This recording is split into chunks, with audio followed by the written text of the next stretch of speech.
আমাদের বগুড়া না না, বগুড়া না। উনিও তাসকিনের চেয়ে ভালো গতিতে বল করে, তো ওনার আপনি কি তাসকিনের সাথে উনি কম্পেয়ার করবেন কিনা ভবিষ্যতে ওই জায়গাটা নিতে পারবে তাসকিন কিনা? তো তাসকিন, তবে হচ্ছে আমি মনে করি অবশ্যই হচ্ছে নতুনদের যারা আসতেছে বা নতুনরা যারা কাজ করছে তারা সবাইকে সহযোগিতা করা উচিত। মানে আমরা কেন একটা তাসকিনের মাঝেই থাকবো, আমরা কেন দ্বিতীয় তাসকিন কেন আমরা দেখবো না, আমরা কেন একটা সাকিবুল হাসানই দেখবো। আমি চাই যে আমাদের বাংলাদেশটা অনেক উন্নত হোক, বাংলাদেশের খেলাধুলা, বাংলাদেশের প্লেয়ারগুলো আরও মানে 10-15টা তাসকিন তৈরি হোক, বেস্ট বিশেষ এটা বাংলাদেশে আসলে একটা সময় নির্ভর করেছে যে পঞ্চপাণ্ডবের উপরে, এবং দীর্ঘ 10 থেকে 15 বছর চলে গেছে এই পঞ্চপাণ্ডব থেকে আমরা বের হইতে পারি না, এরকম আরও পঞ্চপাণ্ডব আমরা তৈরি করতে পারি না, বিকল্প আসলে তৈরি হচ্ছে না। এটা আপনি কীভাবে দেখছেন যে কেন আসলে তৈরি হচ্ছে না, তৈরি হওয়ার দরকারটা ছিল কি?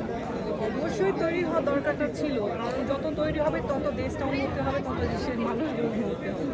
সো এটা ব্যাকলাগ থেকে হয়তো তৈরি হয় না। সেলিব্রিটি ক্রিকেট লিগ এটাকে কি আমরা ইন্টারন্যাশনাল পর্যায়ে দেখতে পারবো কিনা, যেমন আইপিএল হচ্ছে এরকম?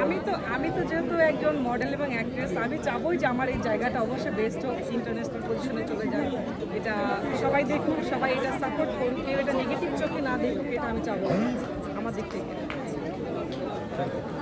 ছোটবেলায় আপনি কি কি খেলতেন বা কি খেলা পছন্দ করতেন? ছোটবেলায় শিশুবেলায় যে খেলাগুলি খেলতেন একটু যদি বলতেন। হারিয়ে যাওয়া আচ্ছা, ছোটোবেলায় যদি বলেন তাহলে আমি ছোটোবেলা থেকেই খেলাধুলা খুব পছন্দ করি, এবং আমাদের স্কুলে প্রত্যেক বছরে বিভিন্ন টিম থেকে বিভিন্ন শহর থেকে আমাদের খেলাধুলাগুলো হয়তো কম্পিটিশন চলতো। আমি যেমন long jump, high jump, cricket, badminton এগুলো খুব খেলাধুলা খেলতাম, এবং এগুলোতে আমি সবসময় ফার্স্ট লেডি ছিলাম, মানে ফার্স্ট আমাকে থাকতেই হইতো, এরকম একটা অপশন ছিল। কোন খেলা খেলতে গিয়ে ব্যথা পেয়েছেন? অনেক ব্যথা পেয়েছি, যেমন দৌড় খেলা খেলতে গিয়ে অনেকবার পড়ে গিয়েছি, আবার আপনার ভলিবল যেটা আমরা খেলতে গিয়ে হাতে অনেক ব্যথা পেয়েছি। এরকম তো খেলাধুলা খেলতে গেলে একটু ব্যথা পাওয়াই যায়। এখনো কি মনে পড়ে ছোটবেলার সেই স্মৃতি? টপ 5টা খেলা হচ্ছে না এই যেমন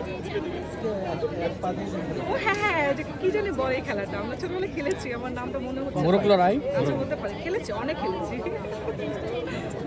এখন বলেন আপনি যেটা বলছিলেন। বললাম যে এখন তো ছোটবেলার সেই খেলাধুলার কথা এখন কি মাঝে মধ্যে বা অন্য অন্য বাচ্চারা খেলতে দেখলে এটা মনে পড়ে কিনা বা স্মৃতিতে আসে কিনা, ফ্ল্যাশব্যাকে আসে কিনা? আচ্ছা, আমি খুবই মিস করি আমার ছোটবেলার হচ্ছে এই যে খেলাধুলা, বা ছোটবেলায় যে আমরা একটা টিম ছিলাম, যেমন আমার স্কুলে একটা টিম ছিল, গার্লস লেডিস টিম, দেন হচ্ছে আমাদের পাড়াতে, মানে পাড়া থাকে না গ্রাম শহরে, ওখানে আমাদের একটা গ্রুপ ছিল খেলাধুলা, মানে বিকাল হলে আমাদের টার্গেট আমরা এই বিকেল আজকে এই খেলাটা খেলবো।